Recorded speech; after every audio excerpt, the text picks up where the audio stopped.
Wow. The men complain about feminism. They complain about women.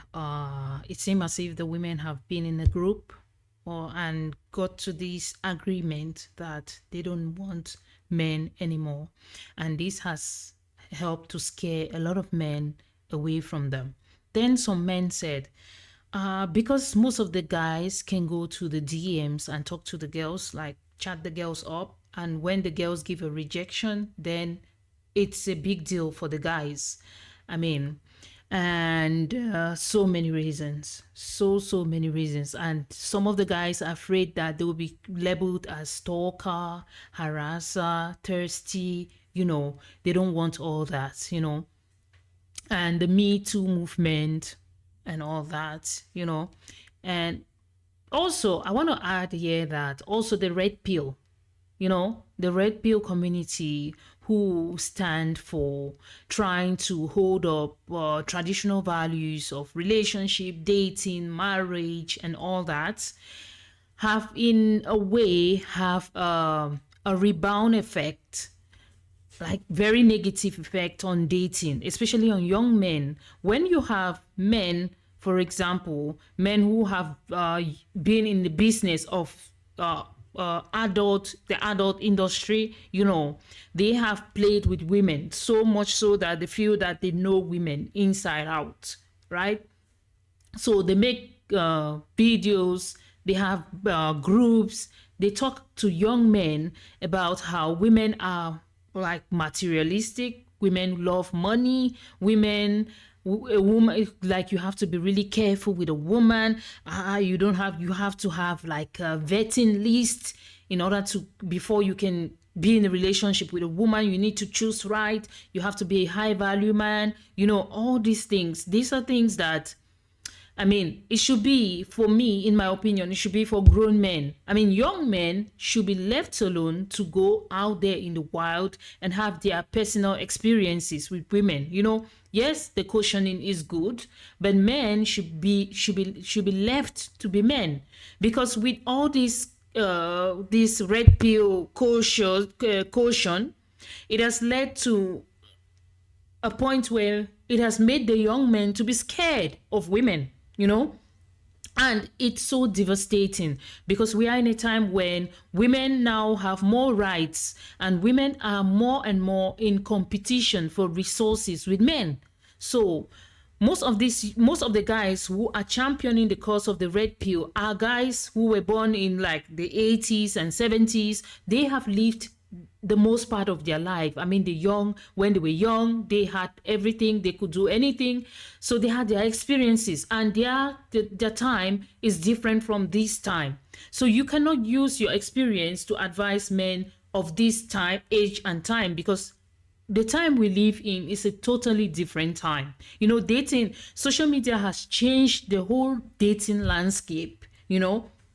But in the 70s, in the 80s, in the 90s, we never had social media. So when people wanted to date, they needed to go out and meet people in the bars, in the club. People met at different places, and it was so beautiful. Men put a lot of work to woo women. Like, it wasn't that easy for a man to get a woman that he liked. But nowadays, it's so easy for the guys to get the kind of woman that they want. But there are bottlenecks. Body count.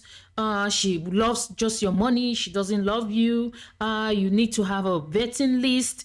She needs to tick all the boxes before you can be in a relationship with her. All these things, in a way, serves as a scare tactic for the men. Like, it's scary. It makes it so scary for the men, especially the young men with little or no experience in dating. It makes it so scary. They're so scared, because every time they come online, they see the women talking about how they are fighting for their rights, they are financially independent, they can buy a house, they can buy a car, they can do everything for themselves, they don't need a man, all that. They are scared. But I bet you, in the 80s, in the 70s, in the 60s as well, men didn't really look at these things. If they saw a woman that they wanted, they went for the woman. They will go above and beyond until they get this woman that they want, But somehow they have helped to deter the men, or to derail the men from the course of dating. I mean, the young men nowadays cannot really, they have checked out from dating, they've checked out from relationships, and most of them are like opting for child free. Like, they don't want any child, they don't want to have a nuclear family, they don't want anything. They want to be on OnlyFans, they want to just meet girls on computers. Like, they don't care if they meet the girl in person. They want to be do hookups from time to time, like casual dating. They don't want to be in anything serious with the girls because they're so afraid. I've seen tons of videos of guys, like young guys, who are talking about how, I saw one of a guy who said how to humble her, how to beat a woman's ego. Like, seriously, guy, you're young. You have little or no experience with women, but you are talking about how to beat a woman's ego, or how to humble a woman. You need to have experience with women in order to talk on certain things.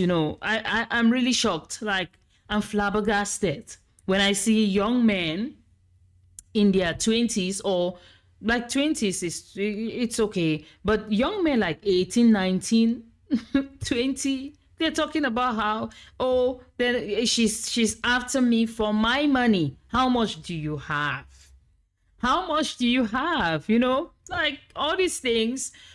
Whew, oh my god, I can go on and on and on and on this, but I want to tell the young men to go out there and chase. They have to pursue, they have to follow their God-given role of being the hunter. You have to hunt, you have to chase, but you have to chase cautiously. You have to chase with respect. Because if you say you're afraid of not being labeled a stalker, being testy and all that, yeah, testy, stalker, we know the attributes to testy and stalker, right? Because no one will label someone testy or stalker if they're not doing as if they're testy and stalking, right? If a girl says no, then just go to another girl. Don't insist, because when you insist and everywhere she goes she keeps seeing you, then you become a stalker, which is not good, right?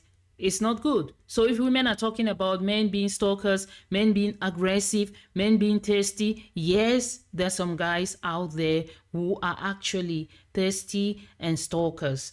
But this doesn't cancel the fact that majority of men out there are good men, are men who want to just have a beautiful relationship with a woman and enjoy life. So normally social media will blow things out of proportion, right? Because it's just few people who are online. The real people are not online. Real people are in the world living their lives and having real life experiences. But the few people who come online, I don't know how the algorithm works, but the algorithm is going to blow it up and it will go viral. And everyone will feel like, oh, this is what's trending and this is what everyone is doing. No, not everyone is doing this. There's still good men out there and there's still good women out there. But guys, you have to go out there in person and experience it. Just go out there and experience life. I'm talking both to girls and to the girls and the guys. Go out there, experience life. Have your own experience. Don't wait for people to tell you that this or that don't do this, don't do that.